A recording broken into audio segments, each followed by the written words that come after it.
Gloria a Dios, mis amados hermanos.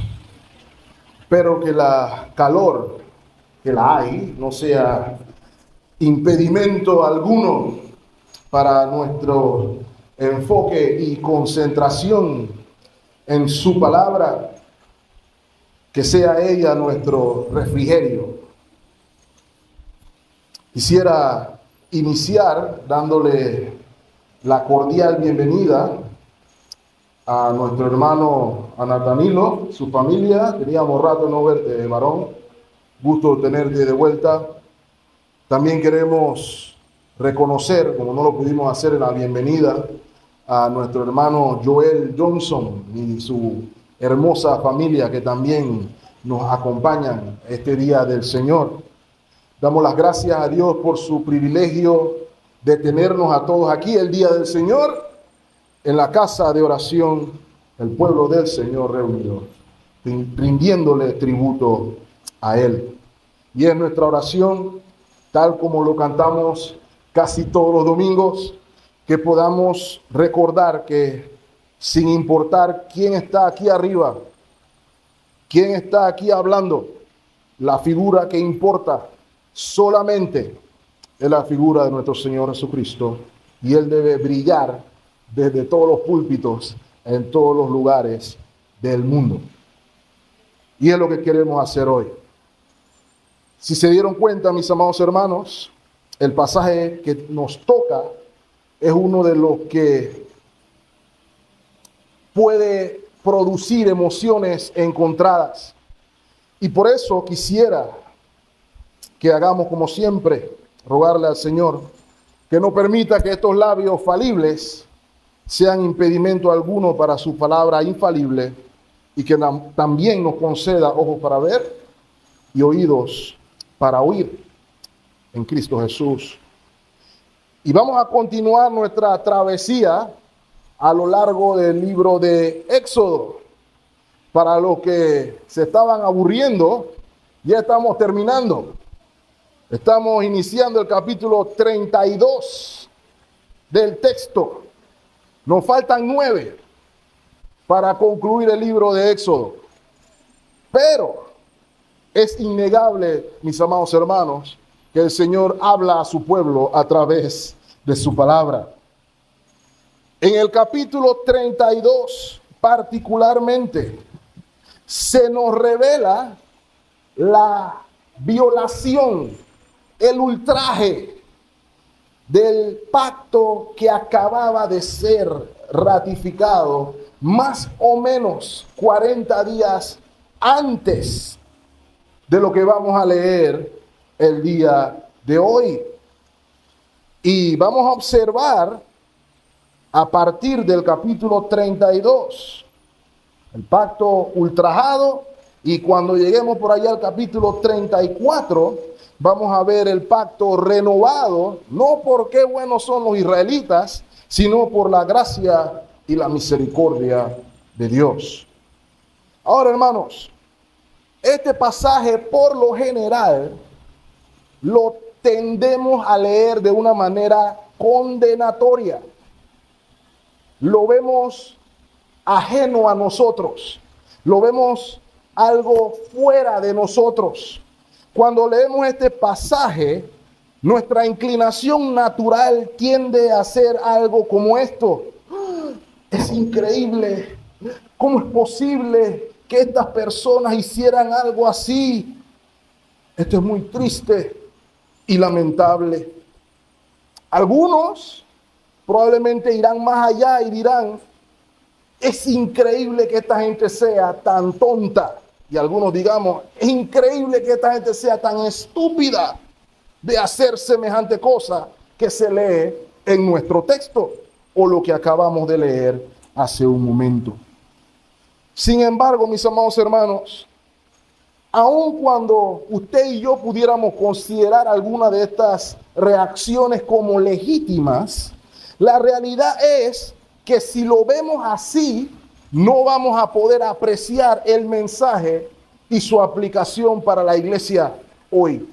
Es un mensaje que se quedaría en ese momento, en esa época, como una simple acotación o como un simple comentario. Como cuando alguien ve un escándalo en redes sociales y pone, oh, esto es increíble, ponemos una banderita de apoyo, sea cual sea la causa, y seguimos entonces con nuestras vidas.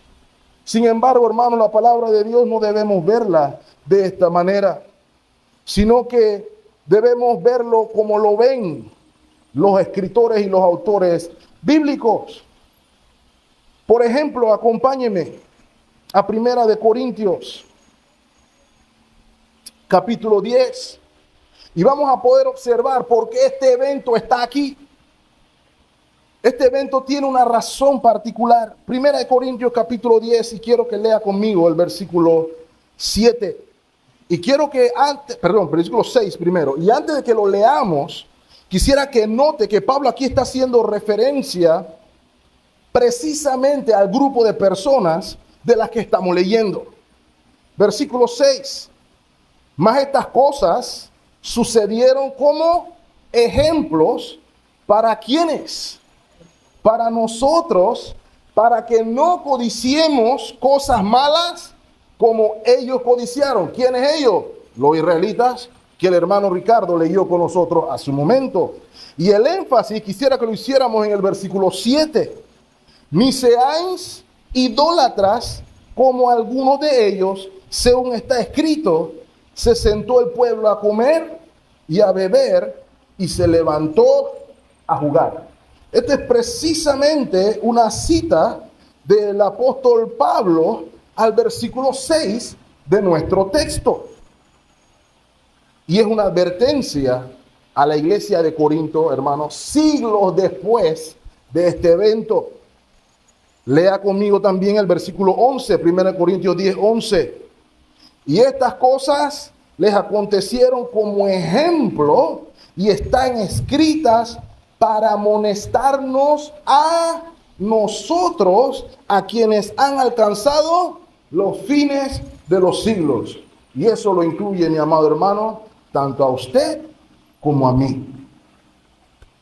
El apóstol Juan, por ejemplo, probablemente durante su ministerio en Éfeso, también hace la advertencia a la iglesia, y es más corta y es más concisa.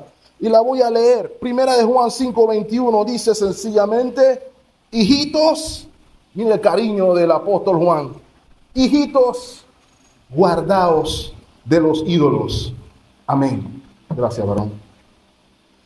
De manera, mis amados hermanos, que en lugar de leer esta porción de manera condenatoria o ajena a nosotros, debemos verla de manera admonitoria, como un texto que revela un problema común, un problema real, un texto que revela que los israelitas no eran diferentes a ninguno de nosotros hoy, solamente nos vestíamos diferente, y que ese mal que ellos tuvieron que lidiar, aunque no lo creamos, usted y yo lo tenemos que lidiar también todos los días. Y de acuerdo con el consejo apostólico que acabamos de leer, no el consejo mío, yo no soy apóstol, de los apóstoles, debería ser algo que con la ayuda de Dios nosotros procuremos evitar.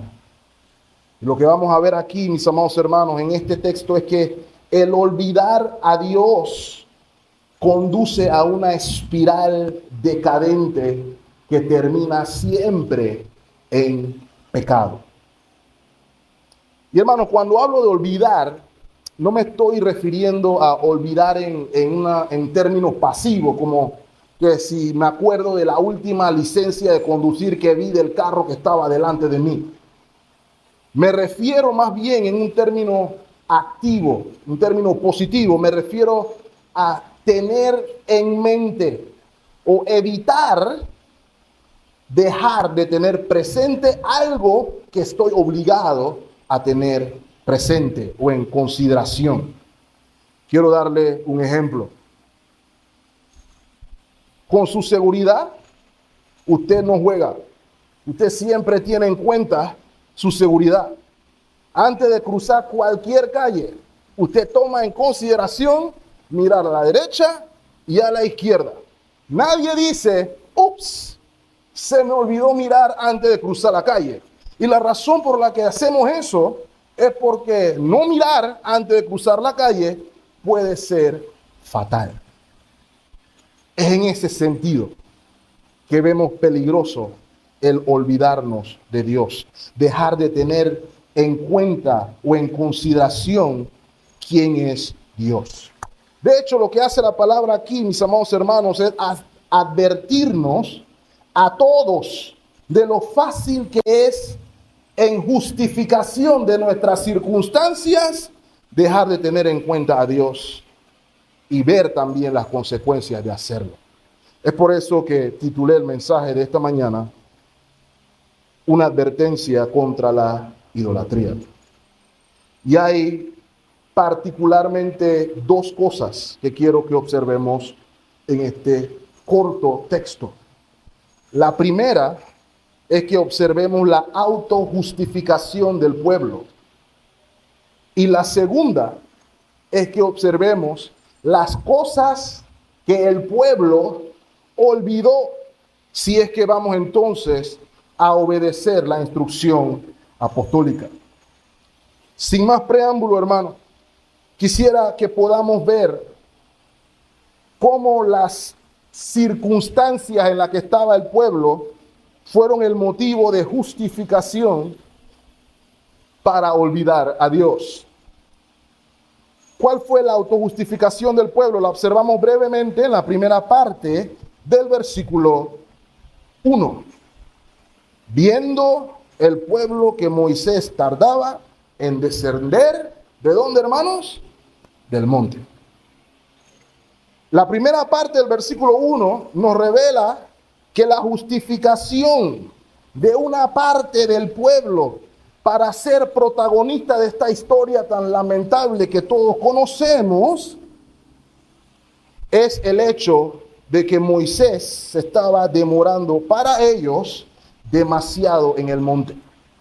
Recuerden, hermanos, que en el capítulo 24 Moisés estaba en la cima del monte y entra en la nube que representa la presencia de Dios, que representa la gloria de Dios. Y allí, en conversación, como quien habla con alguien cara a cara, recibe todas las instrucciones que hemos estudiado hasta aquí.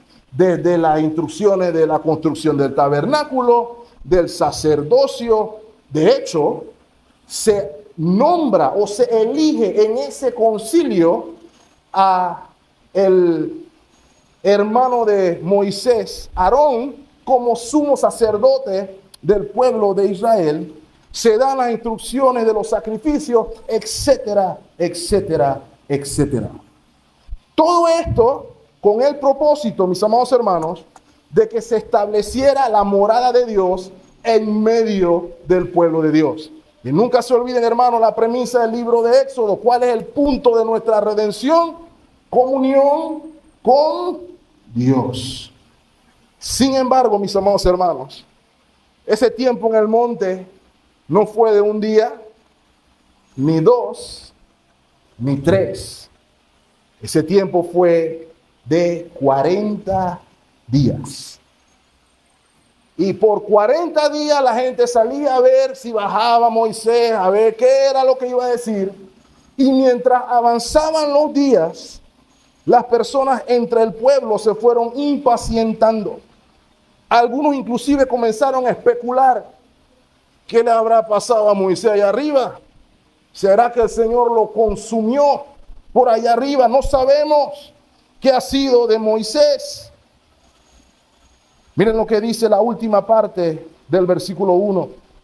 Porque a este Moisés, el varón que nos sacó de la tierra de Egipto, no sabemos qué le haya acontecido. Y para estas personas en ese momento que Moisés no hubiera aparecido, significaba que Dios también los había abandonado.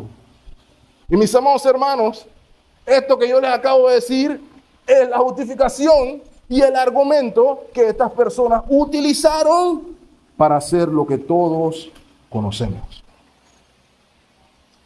Continúa diciendo el versículo 1. Se acercaron entonces a Aarón y le dijeron: levántate y haznos dioses que vayan delante de nosotros. Ahora, hermano, ese acercarse no es tan bonito como usted y yo lo podemos leer a primera instancia. No significa que yo me baje de aquí, me acerque aquí al hermano Carlos y le diga algo. Ese acercarse que vemos allí implica cierta hostilidad. De hecho, mis amados hermanos, aquí lo que estamos viendo es una turba. Probablemente lo que estamos viendo aquí, mis amados hermanos, es un motín, porque hay agresión. Levántate y llanos dioses. ¿Ok? ¿Cuántos de ustedes han estado rodeados de 50 personas que están bravas con usted? Probablemente ninguno de nosotros haya experimentado eso. Es probable que eso es lo que estaba experimentando Aarón, pero multiplicado por N cantidad de personas. Es lo que vemos en nuestro texto. La otra razón, por la que consideramos que esto no era un acercamiento positivo, es porque nadie fue a preguntarle a Moisés, a Aarón, mejor dicho, lo que usted y yo hubiéramos hecho, probablemente. Hola, Aarón, buenos días, ¿cómo estás? Estamos un poquito preocupados. ¿Has sabido algo de Moisés? Tenemos algunos días aquí en preocupación por él. ¿Está bien? ¿Has oído algo al respecto? Eso no es lo que leemos en nuestro texto, ¿cierto, mis amados hermanos? Lo que vemos es otra cosa. Lo que entendemos de alguna manera es aquí que no hay una recomendación por parte del pueblo, sino que hay una orden directa. Ellos tenían ya sus propios planes, su propia agenda, y esa agenda iba a incluir modificar la vida religiosa del pueblo. ¿Y saben cómo lo iban a hacer, hermano? Lo iban a hacer utilizando como referencia su vieja vida, su viejo estilo de vida. Aquello de lo que el Señor los había liberado iba a ser la referencia para el nuevo comienzo. Ahora, hermano, si no me cree, vamos al Nuevo Testamento nuevamente. Vayamos al libro de Hechos de los Apóstoles, capítulo 7, donde Esteban, antes de ser martirizado, estaba conversando con algunos de los judíos, explicándole qué fue lo que pasó en esos tiempos. Y miren lo que dice Esteban en el versículo 38. Este es aquel Moisés que estuvo en la congregación en el desierto con el ángel que le hablaba en el monte Sinaí y con nuestros padres, y que recibió las palabras de vida que darnos. Versículo 39. Al cual, note hermanos, nuestros padres no quisieron obedecer, sino que le desecharon, y en sus corazones, esa parte es muy importante, en sus corazones, ¿qué hicieron, hermanos? Se volvieron a Egipto. Es lo que dice ahí literalmente. Había lo que pudiéramos llamar apostasía espiritual, porque en su mente y en sus corazones decidieron: esto aquí ya no sirve, Moisés se fue, Jehová nos abandonó, así que vamos a volver a lo que nosotros sabíamos en nuestro contexto, en el mundo. Versículo 40. Cuando dijeron a Aarón: haznos dioses que vayan delante de nosotros, porque a este Moisés que nos sacó de la tierra de Egipto, no sabemos qué le haya acontecido. Versículo 41. Entonces hicieron un becerro y ofrecieron sacrificio al ídolo, y en las obras de sus manos se regocijaron. ¿Ok? Entonces, para que vayamos viendo, hermanos, que el becerro no era coincidencia. No fue coincidencia que decidieron: vamos a hacer un becerro. No fue como que, bueno, ¿qué podemos inventar? Piedra, papel o tijera. No. El becerro era parte del sistema religioso del cual ellos como pueblo habían sido liberados. Y recuerden, mis amados hermanos, todo esto justificado por el hecho de que Moisés tenía más de un mes en el monte y no sabían nada de él. Ahora, hermanos, es importante que usted y yo notemos que ese término o ese número 40 en nuestras Biblias muchas veces denota un tiempo de prueba. El pueblo de Israel fue probado 40 años en el desierto. Nuestro Señor Jesucristo, antes de ser tentado, estuvo en el desierto. ¿Cuánto tiempo, hermano? 40 días y 40 noches. Esos 40 días tienden a estar asociados con un tiempo de prueba. Y mis amados hermanos, este era un tiempo probatorio también, un tiempo que iba a revelar qué era lo que había en el corazón de los israelitas. El desierto tiene esa facultad, hermano. El desierto saca lo que hay en nuestros corazones. Los tiempos difíciles sacan lo que verdaderamente hay dentro de nosotros. Y lo que debía suceder aquí es que la fe de los israelitas debía ser afianzada, pero no lo fue. Los israelitas debieron poder decir en este momento: bueno, el Señor cumplió su parte del trato, Él no nos ha fallado hasta ahora, no sé por qué comenzaría a fallarnos ahora, regresen todos y vayan a trabajar. Pero mis amados hermanos, como hemos podido ver, en tan solo 40 días, a pesar de todo lo visto y todo lo oído, algunos todavía tenían sus corazones en Egipto. Y hermanos, la manera en que este pasaje está dispuesto nos llama a la reflexión. Si esto fuera una novela, lo que estaba sucediendo en la cima del monte era que Dios estaba planeando, estaba preparando lo mejor que le podía haber pasado a los israelitas. Y al mismo tiempo, estando abajo, se nos señala que la gente estaba pensando que Dios estaba planeando lo peor para ellos. Y nos hace reflexionar, hermano, y voy a hacer la pregunta a la sala esta mañana aún. ¿Cuántos de nosotros nos hemos encontrado dudando del carácter de Dios mientras que Dios está planeando lo mejor para usted y para mí en su plan de redención?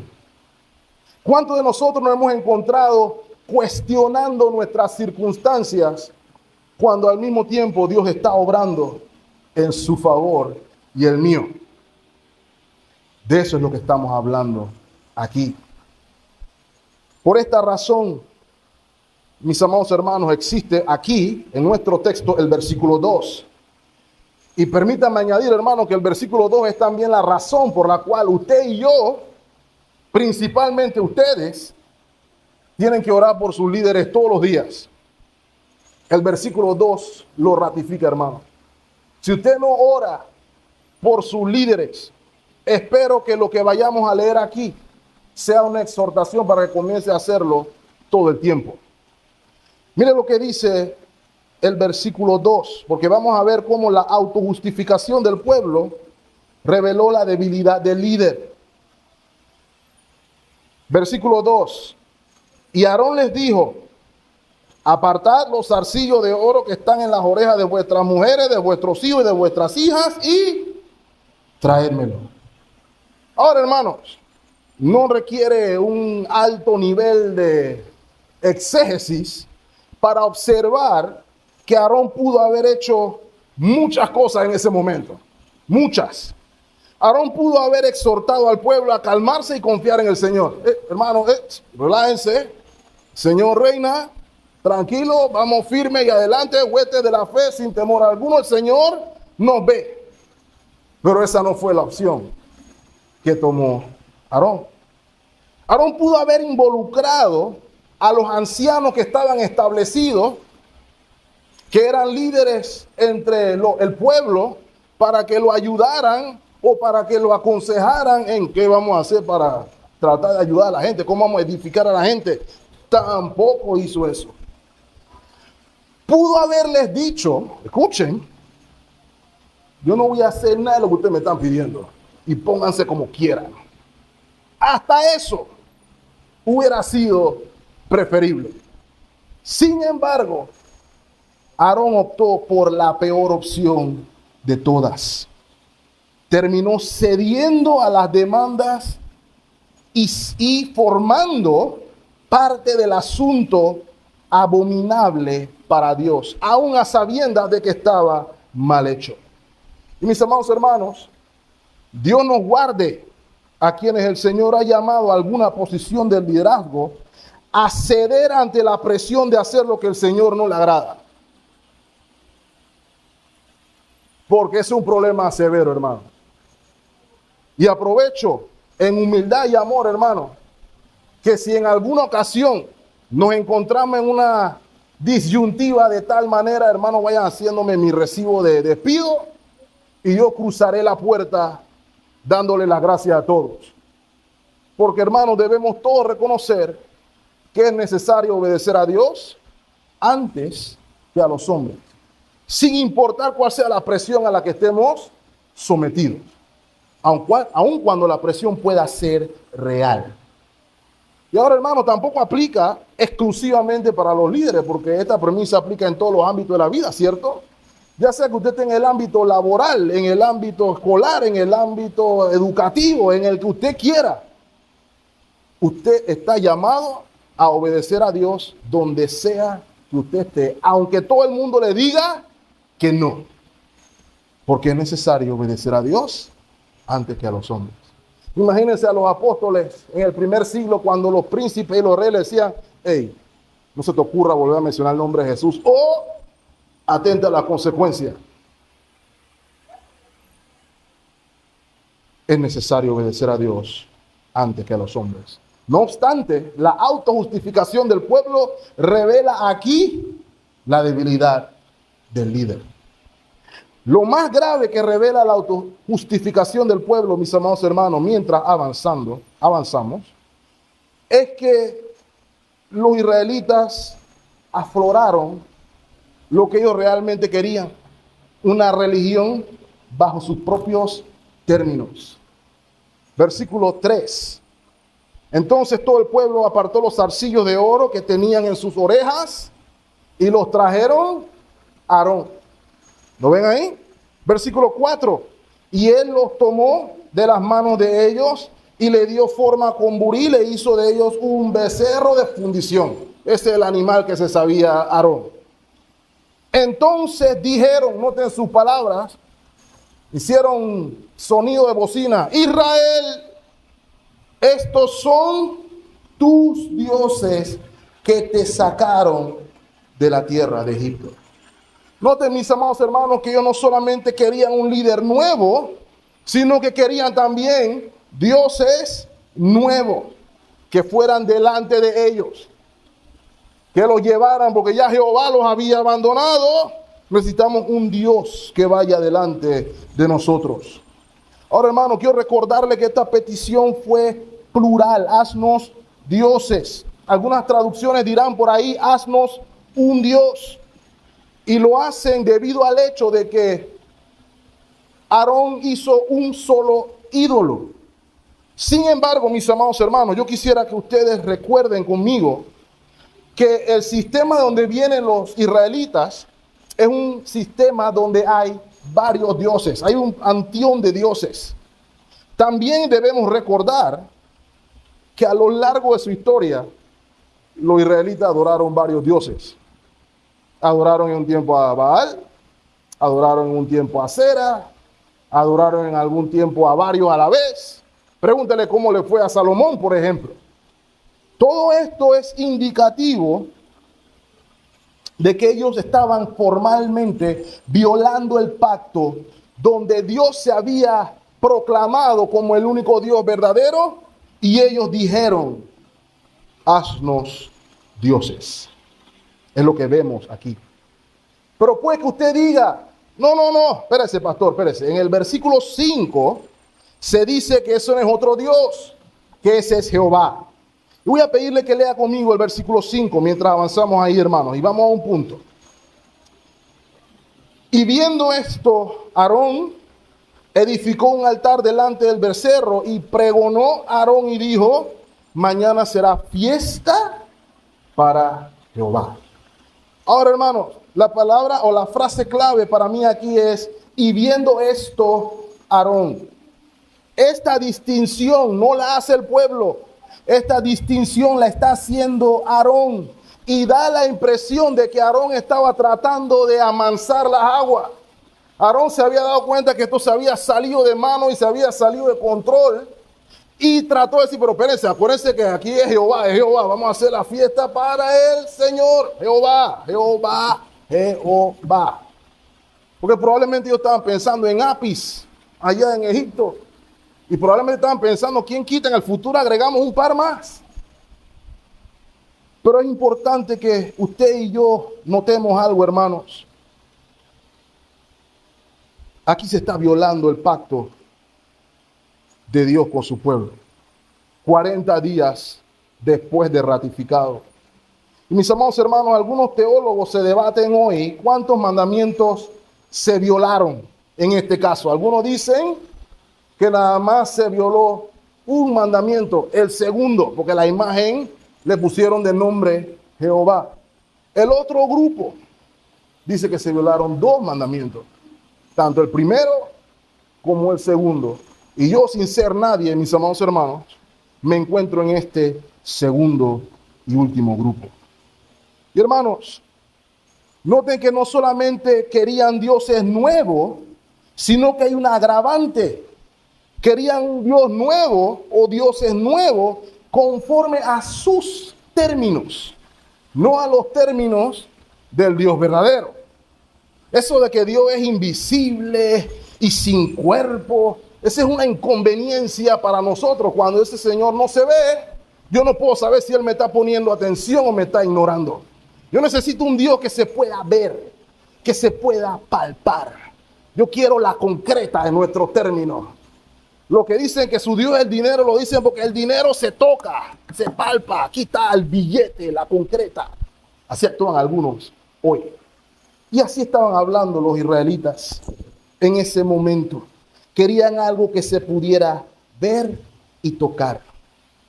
Y dijeron, estos son tus dioses que te sacaron de Egipto. Esas fueron exactamente sus palabras, hermano. ¿Quién fue que los sacó de Egipto? El becerro no fue, hermanos. ¿Ok? El Dios que los sacó y los redimió era invisible, era eterno. No comenzó a existir cuando Aarón lo armó.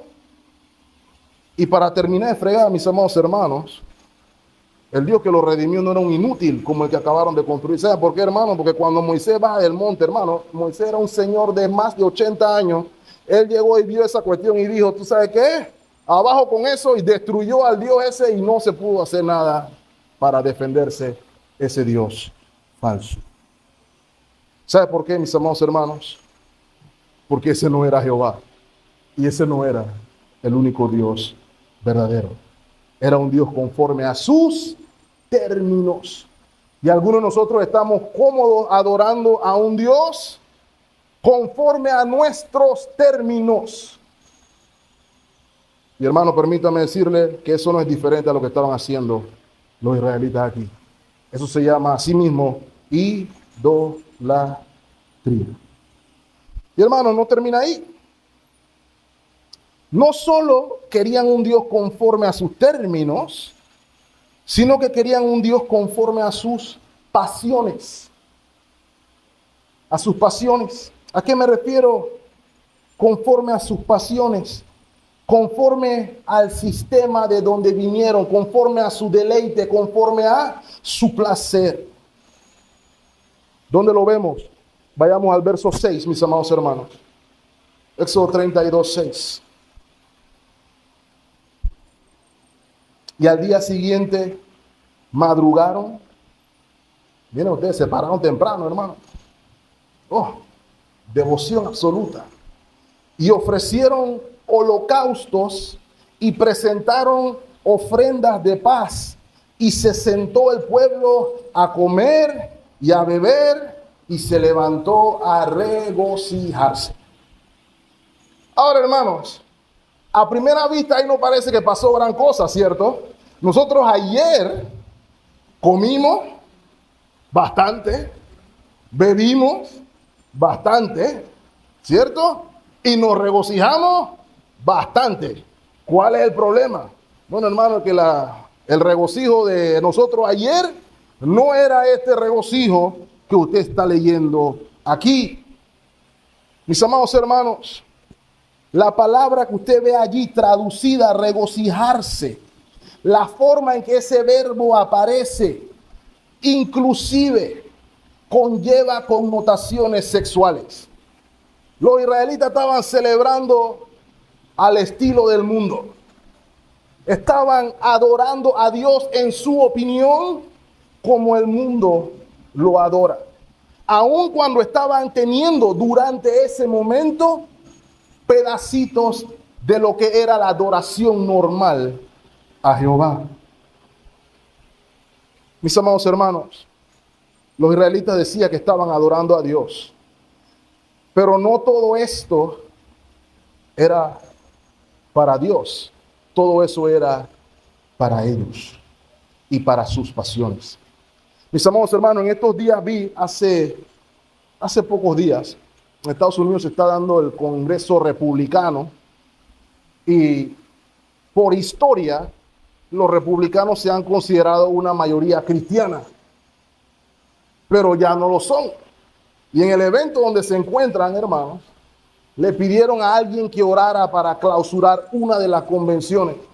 Y la persona que ora en ese momento es una persona de nacionalidad o una ciudadana norteamericana de trasfondo hindú.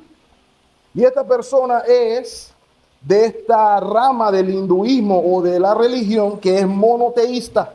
Yo no voy a repetir el nombre aquí, hermano, porque no me va a salir. Pero en su oración ella dice: oramos a X, el único Dios verdadero, y ahí estaban algunos republicanos que se querían morir y se querían desmayar. Pero, hermanos, lo que a mí me llamó la atención en el video es que ahí habían alguna persona con ojos cerrados y rostros inclinados, como cuando usted y yo comenzamos el culto esta mañana. Igualito, porque según ella, todos estamos adorando al mismo Dios. Y eso, hermanos, no es cierto. El Dios verdadero se adora en sus términos, bajo su santa revelación, la cual tienen ustedes en sus manos. Otros inclusive sugieren que el único Dios verdadero acepta la adoración de todo el mundo, aunque se haga en una manera que claramente Él condena en su palabra. Algunas iglesias están diciendo que el Dios del Antiguo Testamento ya se tomó su pastilla para relajarse y ahora en el Nuevo Testamento Él acepta adoración y acepta la unión, por ejemplo, de parejas del mismo sexo, porque Él ya está más relajado, Él está más tranquilo y Él es más comprensivo hoy que en el Antiguo Testamento. Todo eso, mis amados hermanos, es idolatría, porque es amoldar a Dios a lo que yo considero Él debe ser. Cuidado, hermano, con hacernos un Dios conforme a nuestra imagen. Por eso precisamente advirtió el Señor: no te harás imágenes. A Dios se le adora en sus términos. Si no, no hay. No hay punto medio. Es lo que hay que entender aquí, mis amados hermanos. Por ende, la autojustificación de los israelitas terminó en la más flagrante idolatría. Y la pregunta que yo haría para ustedes y para mí hoy, mis amados hermanos: ¿cómo es posible que llegáramos aquí? Y consideramos que la pregunta es relevante, porque si consideramos la exhortación apostólica que recibimos al inicio, usted y yo tenemos que considerar cómo evitar lo que pasó aquí. Nosotros debemos meditar en qué cosas olvidaron los israelitas o qué cosas dejaron de tener en cuenta que los hizo llegar hasta ahí. Para que a nosotros no nos pase lo mismo. Y voy a cerrar, mis amados hermanos, en los minutos que me quedan, con lo que los israelitas dejaron de tener en cuenta. La pregunta que me gustaría que nos lleváramos a casa hoy, en meditación, es: ¿qué circunstancias, qué problemas o cosas que suceden en mi día a día yo utilizo para justificar mi desconsideración hacia Dios y hacia su carácter? ¿Qué cosas me pasan que yo digo, bueno, Dios no está conmigo? Si esto me pasó, es porque Dios no está conmigo, así que voy a regresar a mi vieja práctica o a mi antigua práctica. Voy a volver a llamar a mis dioses antiguos, llámese sexo, llámese droga, llámese alcohol, llámese comida, llámese dinero, llámese fama, llámese como usted quiera. ¿Qué cosas me tienen que pasar para que yo llegue allí? Y mis amados hermanos, quiero que consideremos que tanto las temporadas fáciles como las temporadas difíciles producen el mismo resultado. Usted pensará, no, la situación estaba difícil porque la cosa estaba apretada, estábamos en el desierto, estaba sin plata, estaba sin esto, estaba sin lo otro, o me enfermé, o pasó esto, o pasó lo otro, o me despidieron. ¿Qué cosa que me sucedió me hizo pensar, Dios no me quiere como dijo que me quería? Así que me voy para la que sí me quería, el alcohol. O me voy para la que sí me quería, la lujuria desenfrenada. ¿Qué circunstancia? Y hermanos, ni siquiera es solamente las circunstancias difíciles. A veces las circunstancias fáciles también son motivos para que pensemos igual. De hecho, Deuteronomio capítulo 8, usted lo puede leer en casa, hermano, no quiero demorarme allí. El Señor advierte a su pueblo y le dice: cuando llegues allá y veas las viñas que tú no sembraste, las casas que tú no construiste, todas las cosas que estás recibiendo allá, acuérdate de no olvidarte que yo soy Jehová, que te redimió de Egipto. ¿Por qué? Porque a veces cuando las cosas están bien, también se nos olvida quién nos las dio. A veces se escuchan personas decir, yo estaba tirado y voy a la iglesia, y cuando voy a la iglesia algo me pasó y el Señor me oyó mi oración y me salvó y me arregló mi situación, conseguí un trabajo, conseguí lo que quería y se me olvidó después. Y no lo vemos más. Porque la facilidad y el bienestar te hace pensar que tú no necesitas a Dios tampoco. Los dos extremos son malos, hermano. Entonces la pregunta que tenemos que hacer, cada uno de nosotros, al meditar en este acontecimiento y dejar de decir esta gente era cabezona, es qué cosas a mí, qué cosas utilizo yo para justificar mi pecado y las cosas que a Dios no le agradan. Permítame entonces mostrarle 4 cosas que considero que olvidaron los israelitas al cerrar. La primera, lo primero que hicieron fue olvidar la palabra de Dios. Olvidaron la palabra de Dios. Éxodo 23. No tendrás dioses ajenos delante de mí. Éxodo 24. No te harás imagen de ninguna semejanza de todo lo que está arriba en el cielo, ni abajo en la tierra, ni en las aguas debajo de la tierra. Mis amados hermanos, el primer y segundo mandamiento no lo había escuchado Moisés en privado. El primer y segundo mandamiento el pueblo lo escuchó en vivo y en directo, con trueno y relámpago y terremoto y bocina. ¿Se acuerdan, hermanos? Estábamos aquí. El Señor estaba hablándole a su pueblo, dándole la ley, a tal punto que el pueblo dijo, Señor, tiempo, Moisés, habla tú con él y tú nos cuentas después qué es lo que el Señor te dijo. Pero tanto el primer mandamiento como el segundo mandamiento era conocido por el pueblo. No era desconocimiento. No es que ellos no sabían que eso no se debía hacer, sino que decidieron dejar de tomar en cuenta a Dios en sus acciones.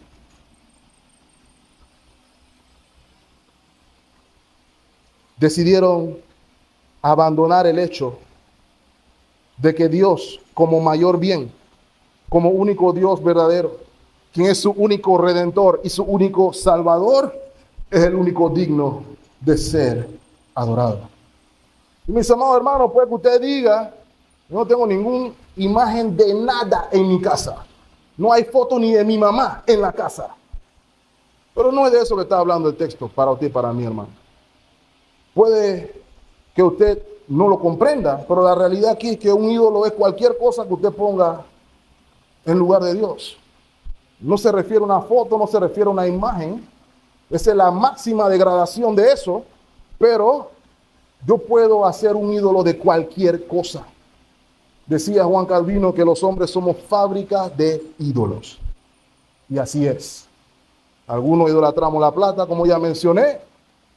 Y si no es la plata, las cosas que da la plata.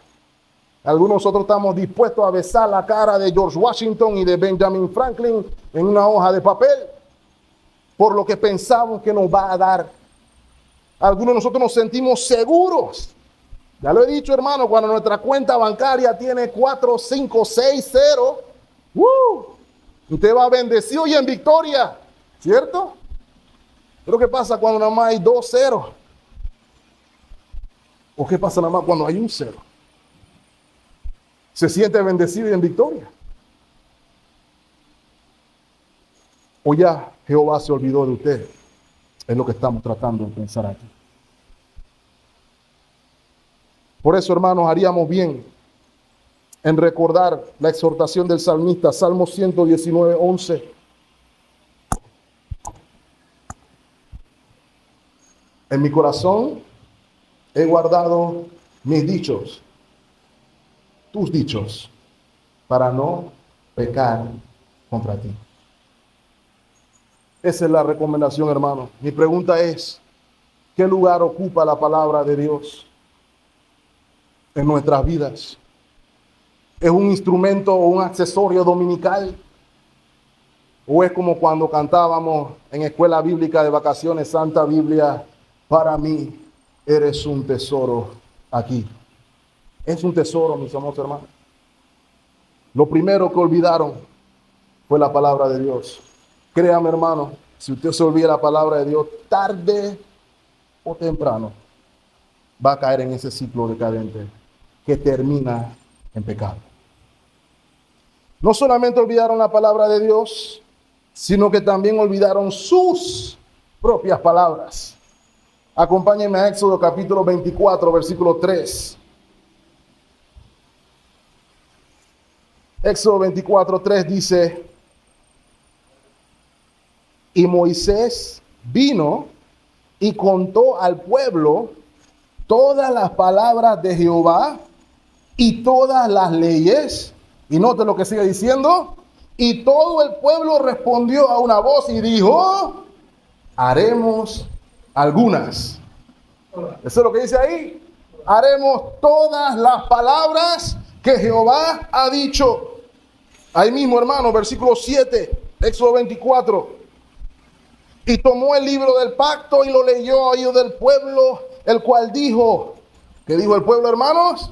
Haremos todas las cosas que Jehová ha dicho y obedeceremos. ¿Qué pasó, hermano? Se le olvidaron sus propias palabras. Hermano, ¿cuántas veces nos ha pasado eso a nosotros, verdad? Muchas veces nos encontramos en esa situación una y otra y otra y otra vez. Señor, esta es la última vez que me como eso que me comí, que me hace daño. Es la última vez. ¿O han escuchado aquellos que salen del bar después de cuando le cae la goma? Es la última vez que me van a ver con un trago en la mano. La última. ¿O no? Esta es la última vez que le voy a dar clic a esa página en el internet. No más. Todo lo hemos dicho en alguna ocasión. ¿Saben cuál es el problema, hermanos? El problema no está afuera de nosotros. El problema está adentro de nosotros.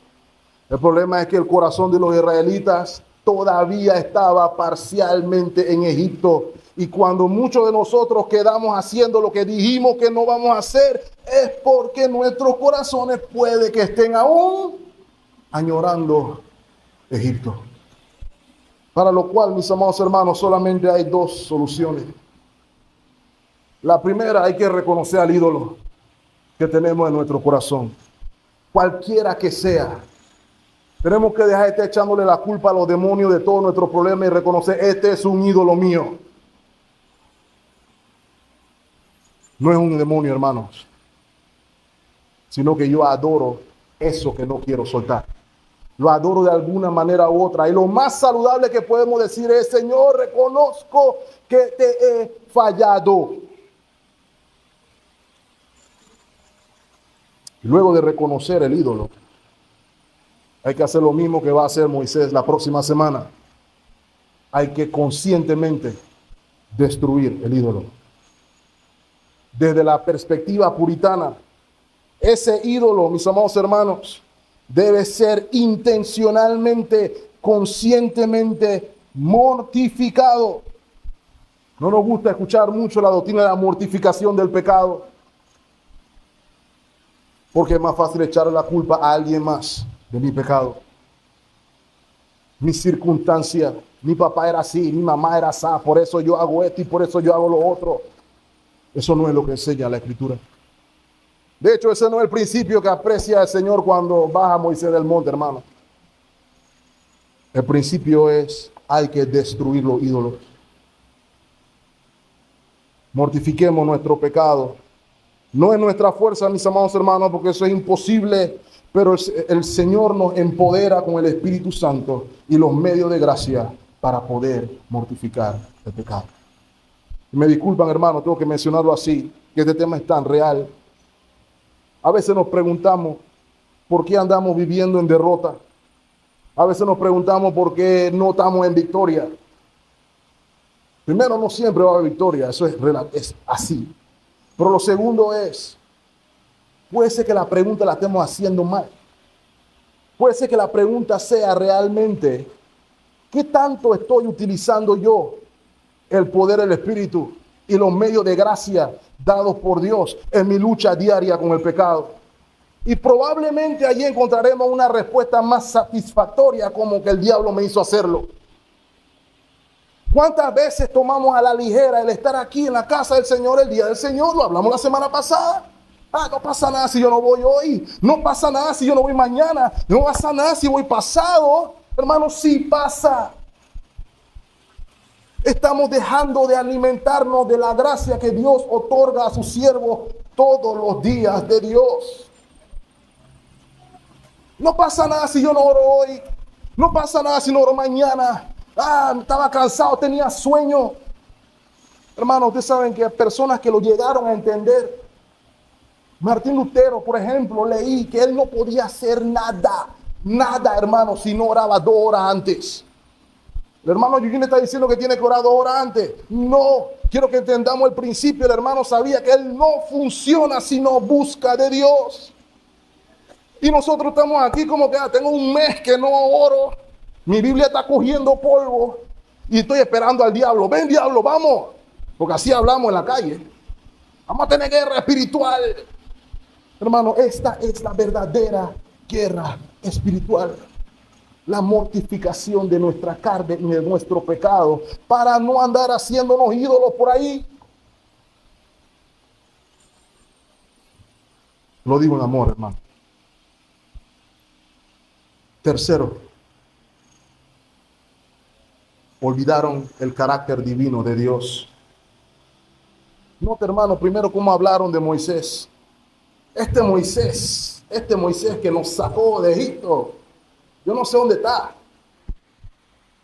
Hablaron de él en tono despectivo. Y de ese modo despectivo estaban hablando también o renegando del carácter de Dios. Aun cuando vieron las plagas, hermanos, aun cuando vieron el mar rojo, aun cuando vieron el maná, aun cuando vieron las aguas de mar hacerse dulces, aun cuando les dieron codornices, aun cuando sus zapatos no se estaban gastando, aun cuando su ropa no se estaba acabando, aun cuando estaban mejor que cualquiera. Como Dios no les respondió como ellos querían, cuando ellos querían, el problema lo tiene Dios, así que voy a buscarme otro ídolo. Pusieron en duda el carácter divino. ¿Saben, hermanos, qué nos guarda de poner en duda el carácter divino? Lea conmigo el Salmo 103, 1, 2. Algunos se lo saben de memoria. Bendice, alma mía, a Jehová, y bendiga parte de mi ser. Todo mi ser, su santo nombre. Y miren cómo se habla el salmista. Bendice, alma mía, a Jehová, y no olvides ninguno de sus beneficios. Es como la persona que te pide prestado todos los días, y el día que tú no le puedes prestar, se pone bravo contigo. ¿Cómo tú no me vas a prestar a mí $1? Te he dado $200 todos los días, y el día que no te puedo dar $1, yo soy el malo.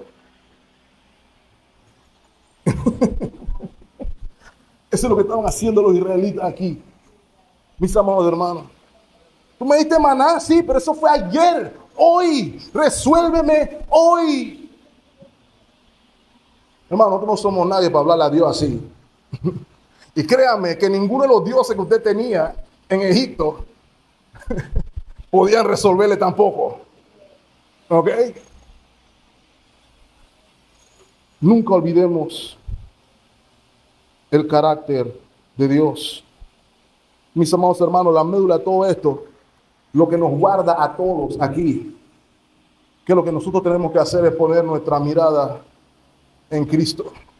Eso es lo que nos salva de este problema al final, mis amados hermanos.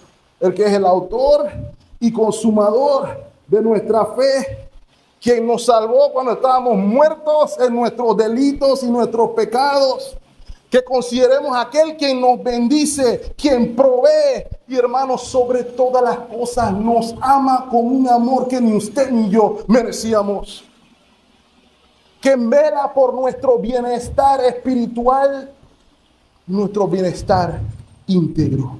Hermano, a los israelitas esos 40 días no les faltó absolutamente nada. ¿Cómo osamos dudar de la provisión de Dios? ¿Cómo osamos cuestionar los métodos del Todopoderoso? ¿Cómo osamos nosotros consideramos más sabios que el más sabio de todos? Esto debemos considerarlo, mis amados hermanos. Cuando Dios no haya intervenido en nuestras circunstancias como nosotros queremos que intervenga, o cuando Dios no haga las cosas que nosotros queremos en el tiempo que Él quiere que la hagamos. Más bien, aprendemos a confiar en Dios por quien Él es. Veo un corito, un himno. Cuenta tus bendiciones. Count your blessings in English. Que a veces cuando estamos en nuestras circunstancias se nos olvida, y el consejo del salmista aquí es: cuando te sientes así, cuenta tus bendiciones y te vas a dar cuenta de todo lo que Dios ya ha hecho por ti. No olvidemos ninguno de sus beneficios. Y finalmente, hermanos, tampoco olvidemos el propósito de nuestra redención. El propósito de nuestra redención es comunión con Él. No que nuestras circunstancias se den como yo quiero. Para eso está el genio de la lámpara, y ese no existe. ¿Cierto? Ese es el que usted frota la lámpara y yo quiero ser el hombre más rico del mundo. ¿Cómo no vamos? Eso es ficción. Porque la redención, mis amados hermanos, tiene como objetivo mi comunión con Dios. No hay nada más valioso que mi comunión con Dios. Ya lo he dicho, hermano, Cristo no murió en la cruz para que usted tenga un carro nuevo. Cristo no murió en la cruz para que usted se pueda vestir de marca. Cristo no murió en la cruz para que usted pueda tener la esposa más bonita de todas las esposas. Cristo no murió en la cruz para que usted tenga el carro más grande. Cristo murió en la cruz para salvarlo de su pecado y ponerlo en comunión con Dios. No hay nada más valioso que eso. Ese es el significado de la redención y usted y yo no lo podemos olvidar. Cuando Dios no me da la plata que yo quisiera que tuviera, cuando Dios no me da los recursos que yo quisiera tener, cuando no me permite tener la salud que quisiera tener, debemos, hermanos, recordar que lo que Él quiere es que seamos hechos conforme a la imagen de su Hijo. No hay objetivo superior a ese, porque el Señor lo dice en su palabra: ¿de qué me sirve ganar el mundo entero y perder mi alma? Su alma vale más que eso, hermano. Eso es lo que el Señor nos está recordando aquí. Entonces, me callo al decir, hermanos, nos guardamos de olvidar todas estas cosas cuando nuestros ojos están puestos en Jesús, el autor y el consumador de nuestra fe. A Él es a quien debemos mirar. Él es nuestra esperanza. Por eso el creyente puede tener gozo a pesar de las circunstancias, porque mis circunstancias no definen mi alegría, la define aquel que en su cruz se hizo mi absoluta alegría. Mis circunstancias no definen mi identidad la define aquel que en la cruz pagó por mí. A Él le pertenezco y mi identidad es suya. Yo soy lo que Él quiere que sea para su gloria. Cristo le da sentido, enfoque, propósito, sentido a la vida y a nuestras circunstancias. De modo, mis amados hermanos, si queremos guardarnos de los ídolos, pongamos nuestras miradas en aquel que es más dulce que cualquier ídolo, Cristo Jesús, nuestro Señor y Salvador. Que el Señor le bendiga ricamente, mis amados hermanos. Estemos orando. Amado Señor, gracias por tu palabra. Gracias por recordarnos, Señor, qué tan proclives, qué tan fácil es olvidar aquello que tú has hecho por nosotros.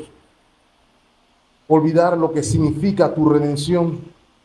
A veces, Señor, hemos agrandado nuestras circunstancias, nuestras situaciones en la vida por encima de quien tú eres y tu gracia.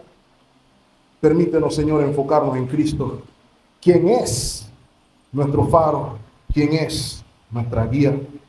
Te rogamos, Señor, que nos ayudes en nuestra debilidad, que por el poder del Espíritu Santo y los medios de gracia que has otorgado a tu iglesia, podamos crecer en amor, podamos reconocer nuestros ídolos, Señor, y odiarlos y destruirlos, porque entendemos el daño terrible que pueden hacerlo.